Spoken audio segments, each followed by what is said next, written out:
Today I am going to show one of the project that is a railway track crack detection system. Let's see. This is the project model, and this is the track.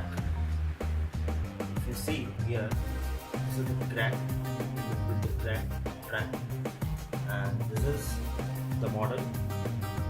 If you see, this is the sensors, IR sensors. You have placed pair of sensors. Plus, this is the Arduino board.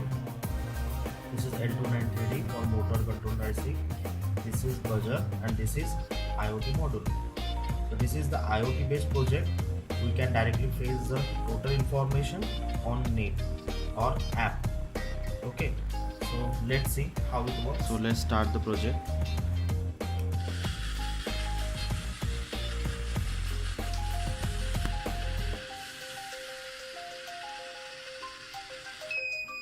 So we can hear the sound buzzer, so that we can detect the crack here in this track.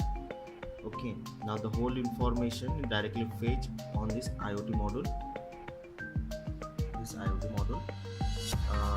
Let's see how it works on a browser as well as on app.